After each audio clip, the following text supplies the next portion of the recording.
Superman, the character responsible for comic book superheroes. And, following suit, in 1978, the film adaptation by Richard Donner formed the prototype of the modern superhero film, giving it a gravitas that went beyond the sense that the character was merely meant for kids. But after Superman 2, it seemed like all attempts to bring the character back to the big screen have been either lackluster, awful, or kind of snooze-worthy. And let's not get into the problems of some of the projects that never made it onto the screen. But this weekend saw the release of a new take on Superman in film with Man of Steel. Will this be DC's non-Batman related hit that Warner Brothers needs to compete with Marvel's Avengers?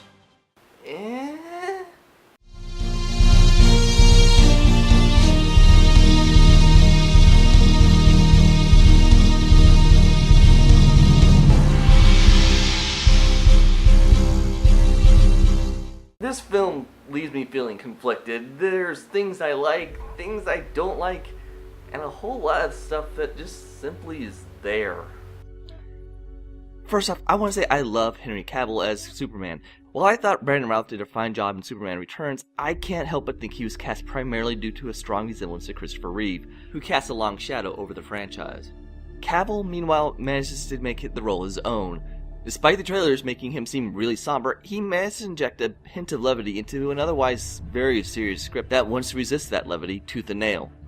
But at the same time, there's a weight to his performance, the gravitas of someone who is both unafraid of harm and infinitely patient. Honestly, he's just compelling, and really I enjoyed him whenever he was on screen.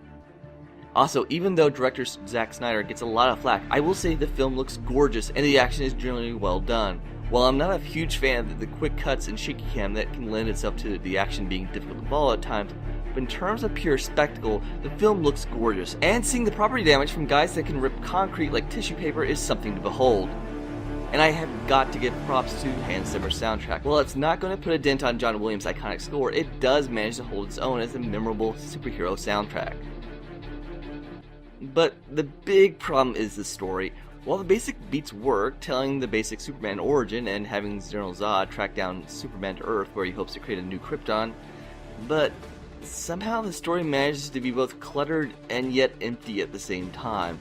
There are a lot of people with names in this film, but surprisingly few characters.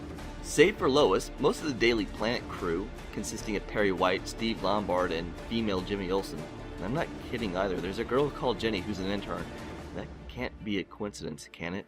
They serve no purpose whatsoever. Same for much of the rest of the supporting cast. Both of Superman's fathers are well used for the most part, but both of moms are mostly just kind of there. Heck, even Lois after her first half of the film seems mostly superfluous, being included in dangerous situations. Well, because we have to have Lois Lane there. This has nothing to do with the performances given, which generally speaking are top notch, but the film seems to insist that we put all these characters here and then has no idea what to do with them, hence being both cluttered and yet empty. There's also some frankly awful moments of writing at times, like Lois Lane saying, "I'm a Pulitzer Prize winning reporter" to her boss. "You can trust me, I'm an internet reviewer that you're watching on the internet, reviewing something." And while I won't get into details for reasons of spoilers, but what happens to Jonathan Kent is just bonehead writing. Not helping is the overall somber mood of the story. While the actors help to rise above it at times, but there's very few attempts at making a joke or lightening the mood. While I've heard the few people refer to this as dark and gritty take on the character, I don't think that's fair. This isn't dark and gritty, it's just somber and joyless for the most part. You can take the source material seriously and still have time to crack a joke or two here or there. In terms of tone, Captain America is Marvel's closest equivalent to Superman, and that film had plenty of laughs. As it stands, Man of Steel is not dire, but it just needs to lighten up a little. And finally, I couldn't take Michael Shannon's Zod seriously. He lacks the gravitas of Terrence Stamp's Zod, and to be honest, I didn't care about his planet at all. There's a grain of a neat idea presented near the end about Zod, who was genetically bred to protect Krypton, and all of his actions, no matter how twisted they may seem, are to that end, versus Superman, who was birthed the old-fashioned way and is free to make his own destiny. But it's not expanded upon enough to really fit a theme that would make the fight between our hero and villain mean anything more than stop the bad guy.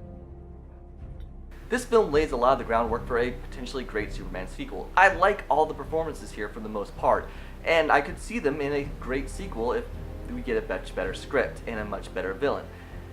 As it stands, this is watchable spectacle. It's not anything special. You're not gonna be changed by it. It's okay. But looking over at Marvel and what they're doing with their franchises, I was hoping for something more than okay. I was hoping for something super. But let me know what you guys think in a comment or on Twitter. And I'll see you guys next month with the Wolverine.